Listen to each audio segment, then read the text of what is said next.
It's great to be here, and it's always, in this divided climate we're in, water is a really good way for us to find common ground.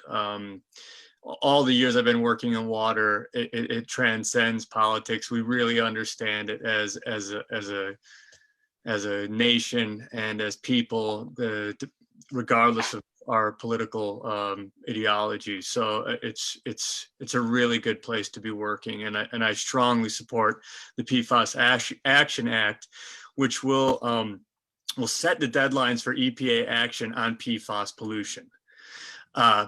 As you know, I played the role of Rob Balot in the movie Dark Waters, which I produced and developed.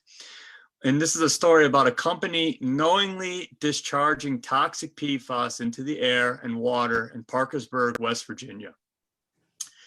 Now, after making Dark Waters, here's what still amazes me. It's not that the companies that make PFAS have known since the 1950s that PFAS could build up in our blood. It's not by the 1960s that the companies knew that PFAS could be toxic. It's not that by the 1970s, the companies knew that PFAS was harming their own workers. It's not by the 1980s that the companies knew that PFAS was contaminating the tap water of their nearby communities. What's amazing to me is that in roughly 2005, there's roughly 2,500 companies today that are still likely discharging PFAS into the air and water right now as you and I are partaking in this event. Now, what's amazing to me is that the EPA has known about the risks posed by PFAS for decades and done nothing to regulate the discharges under federal laws. The Clean Water Act, the Clean Air Act, or the Safe Drinking Water Act. The PFAS Action Act, which is what we're talking about today, will simply set deadlines for the EPA to act. That's it. The bill doesn't give the EPA any new powers. It just tells the EPA to use the powers that Congress gave the EPA more than 40 years ago. Now, we know that PFAS is building up in our blood and organs. We know that PFAS has been linked to serious health problems. We know that PFAS has contaminated the drinking water of many more than 200 million Americans, more than it voted in the last election. And now sounding the alarm on this is important because it's important, but it's not enough. We need to finally act. Now, who's going to pay if we don't act? It's us. It's the real people who live in frontline communities, real people who are paying the price in the form of higher healthcare costs and water bills. And the kids are going to pay. And they're going to pay for the rest of their lives. Now, I'm proud to support the PFAS Action Act, and I'm grateful for the leadership of Congressman Dingell and Congresswoman Dingell and Congressman Upton. At a time when America disagrees about so much, it's great to see Democrats and Republicans agree that it's time to clean up PFAS pollution. Thank you. Thanks, Mark. Scott, I think you're last. Yeah, and I know. Well, and Congressman Upton, I know you have to leave in a minute, so let me just quickly say thank you to both of you, Congresswoman Dingell, Congressman Upton. I like to say the only thing more persistent than PFAS is Congresswoman Dingell. So, and I'm sure, just quickly, I'm sure a lot of you who are watching this are wondering why Congress needs to act since President Biden has pledged to make PFAS a priority. And for the thousands of communities with PFAS in their water, especially our defense communities and communities like Parchment and Parkersburg, the president's pledge to set a drinking water standard for PFAS and to designate some PFAS as hazardous substances is really welcome news. But communities impacted by PFAS have heard pledges and promises before. And under current rules, it could be almost 4 years before EPA even sets a drinking water standard, and years longer before utilities would have to meet it. It could be even longer than that before EPA issues standards for the industrial releases Mark was talking about of PFAS into the air and water. And that's why communities support the deadlines provided by the PFAS Action Act. After decades of inaction, it's really time for action. It's time to quickly designate PFOA and PFOS at a minimum as hazardous substances to kickstart the cleanup process. It's time to quickly set a drinking water standard. It's time to set limits on releases of PFAS into the air and water. And while setting deadlines will not be enough, we also need to provide resources to upgrade our water infrastructure and clean up PFAS at DoD installations. It's really critical to set deadlines for action. So thanks again to two great environmental heroes, Congresswoman Dingell, Congressman Upton, for your leadership. And I'll turn it back to you, Mrs. Dingell.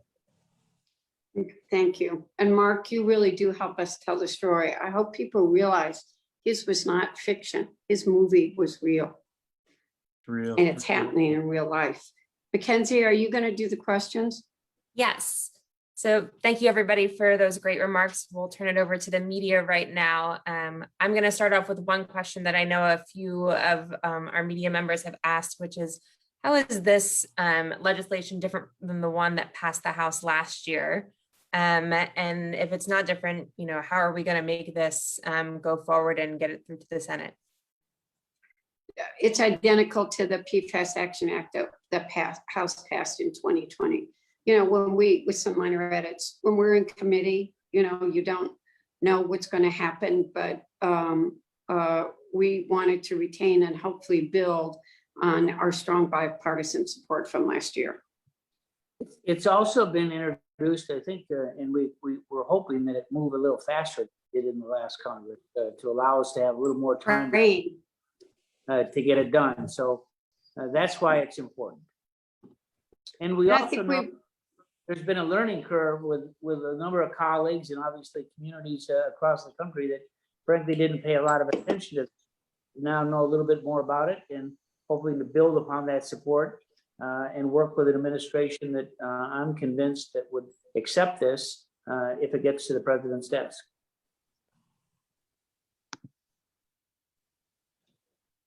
Great. And I know that Kelly House from the Bridge, Michigan wanted to know that she believes President Biden has also committed to making PFAS and PFOA as hazardous substances and set drinking water standards. How does this bill relate to that existing promise? Well, I think Scott did a good job of addressing that. We're obviously working closely with the Biden-Harris administration, and I want to say that they're grateful to Fred for his working with them as well. So we're going to knock out important PFAS mitigation policies immediately that can be done through the regulation process that doesn't require an act of Congress.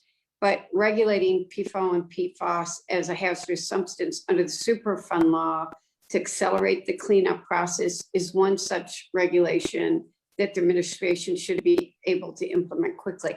The safe drinking water standard drives me nuts that we can't do it. And we just have to get some of this done.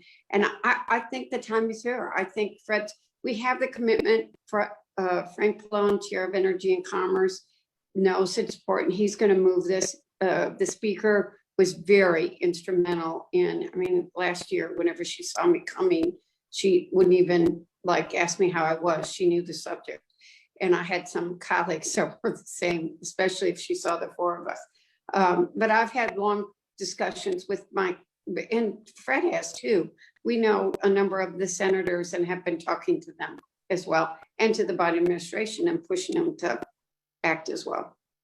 Oh, and we also want to make sure that particularly the Department of Defense, face it, they've been the real guilty party here because they had the foam and the firefighting foam with PFAS.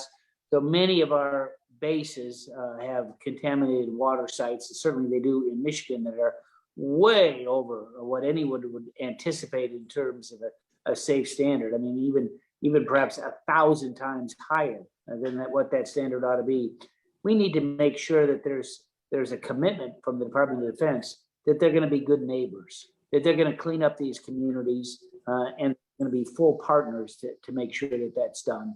And this legislation will help us see that day.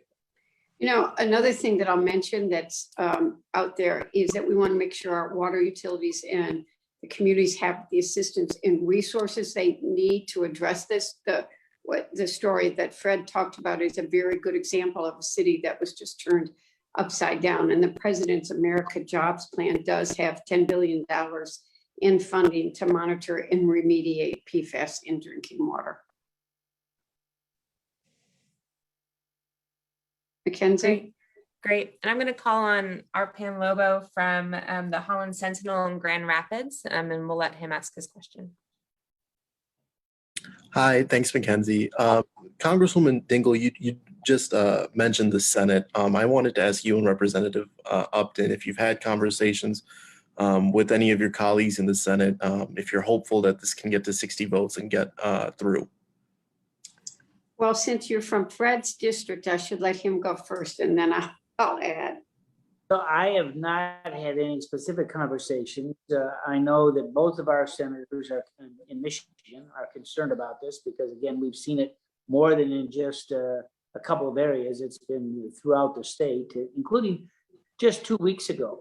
There was a bill at the Kalamazoo airport of several hundred gallons of firefighting foam, I guess, with PFAS, and quickly had to be remedied, and there was not a serious threat to the water table there.